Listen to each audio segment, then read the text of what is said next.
Hi, Robin and Chet here with Sea Lake Journeys. Sea Lake Journeys! Today we're going to talk about packing for the cruise.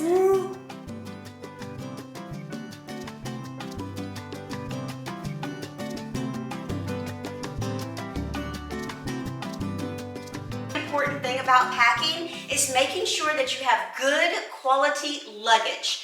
Good quality luggage will last you for years, where cheaper luggage is only going to last you for a few trips. They're very hard on your luggage in the porters and transferring things, so make sure you have good quality luggage. Another thing about good quality luggage is that you can maneuver it well. These have a handle that rise as well as the 390-degree swivel wheels. That's very important. It makes it a lot easier. Another thing that we do is make sure that my luggage is identifiable from a distance. I love the bright orange, fluorescent orange ribbon because I can see my luggage basically a mile away. We also put the yellow happy face on it because that's another identifier that is large, as well as a tag that has our name and address on it. We love these plastic holders that are connected to the luggage by a piece of wire. It holds your required luggage tag perfectly. There's no problem putting it in there, and you can see the luggage tag on both sides. Another thing that makes packing so much easier is this rack. It is a roll-around rack that we got from Lowe's for under $100. It holds a lot of clothes, it's on wheels, and usually when we're not ready for cruising, Chet takes it apart and we toss it up in the attic. So when it comes to packing my clothes, the first thing we decide to do is what formal gowns am I going to wear? So I don't want to show you the gowns because when we get on the ship, I'm going to show you what I'm wearing each night. So keep that in mind and watch that video that's coming out soon. I know I'm going to. So I have my 4 formal gowns that I'm going to be wearing, and then I have something that is very appropriate for dinner each and every night.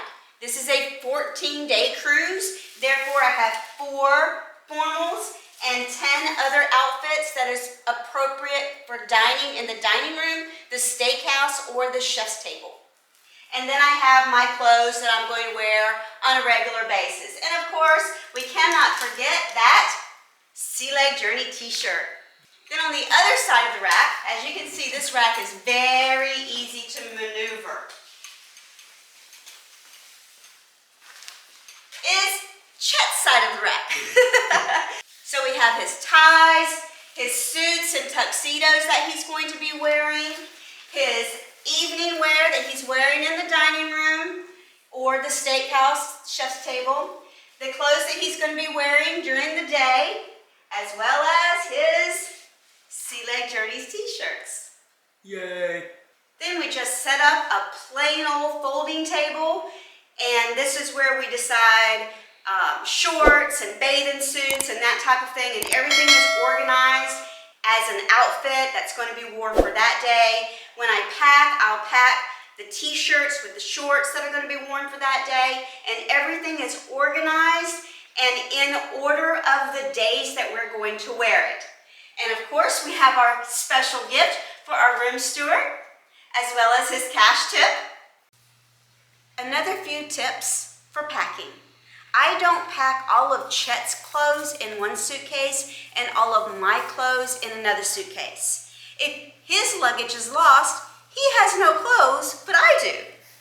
If my luggage is lost, he has clothes, but I don't. So what I do is I split the clothes in half so that half of our clothes are in one suitcase and half of our clothes are in the other suitcase. I make sure that I have some formals in one suitcase and other formals in the other suitcase. That way, just in case the suitcase is lost, we still have regular day clothes and those nice formals that we love to wear. One thing I do want to show you is that these expanders that expand your suitcase a good few inches like this, that's great for expanding and for adding things. But the problem with it is this fabric here is so thin, a lot of times it gets caught and will rip your suitcase open. So I strongly suggest you do not use the overflow zippers for several reasons. Number one, if you've overstuffed the luggage, it could exceed the 50-pound weight limit. Number two, if you overstuff the luggage, it may not fit in the overhead compartment. And of course, number three, if you use the expander, you are liable to run the risk of that fabric ripping and the suitcase no longer closing and your items falling out of it. On many cruise ships, you are allowed to bring your own wine. You are allowed to bring 1 bottle of wine for each adult that is in your cabin. This is the typical size, which is 750 milliliters. That's typically the size they allow you to bring. You can keep this in your stateroom and enjoy it in your stateroom. If you take this bottle to the dining room or outside your cabin, they will charge you a $25 corking fee. So that doesn't really, help you when you're trying to save money by bringing your own wine with you. And the other thing is, ask your steward for an ice bucket. They'd be more than glad to give you an ice bucket to keep your wine chilled. And many cruise lines do have wine corks. Now keep in mind they're the old-fashioned wine cork. That's not the nice ones with the little things that go down. It's the one you got to pull out like this. But often they do have them for you. So when I pack formals, I simply slip the hanger off of the formal, leaving the dress in the bag. I simply just fold the dress down like that. With Chet's tuxedos, I just take them off the hanger.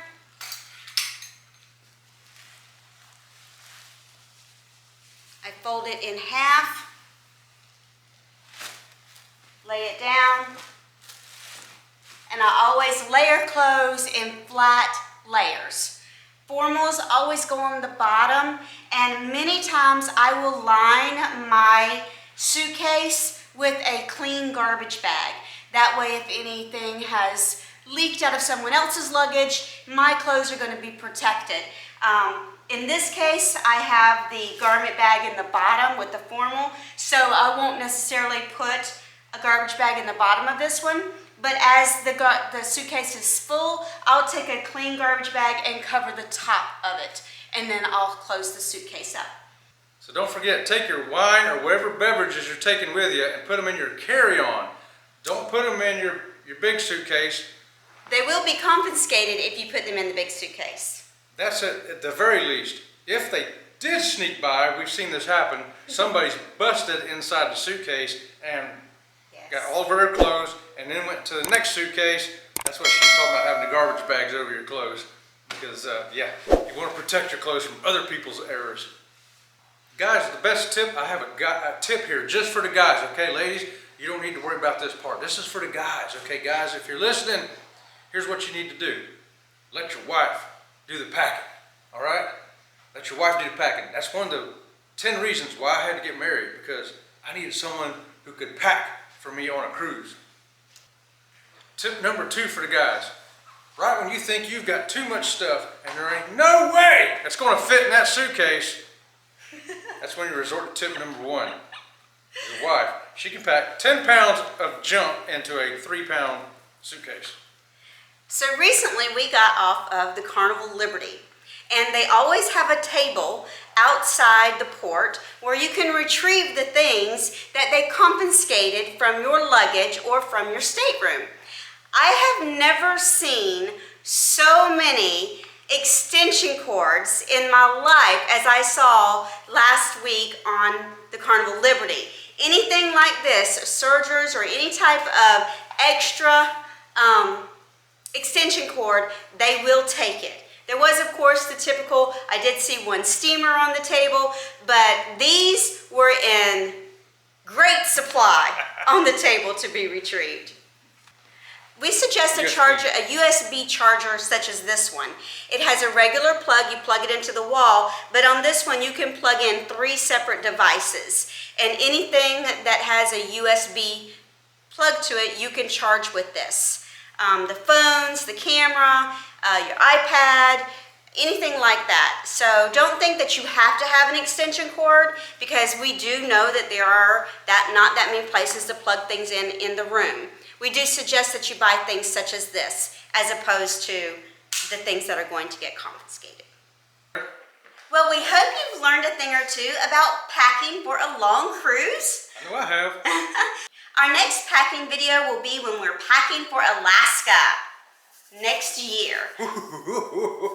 Packing for Alaska will be a little different because we've got to have clothes that we typically wear in Florida, as well as clothes that are appropriate for the weather that we'll be experiencing in Alaska. We've heard tell there's things called jackets and sweaters. We own them only because we purchased them simply for Alaska. Well, we hope that you've enjoyed this video today. If you have, how about giving us a thumbs up? And we would really love for you to subscribe to our channel and share our channel with others. That way other people can find us on YouTube as well. And don't forget, we are now featured on FeedSpot. FeedSpot, baby. Check it out. Find out some good YouTube channels. Thank you for watching and see you around the channel.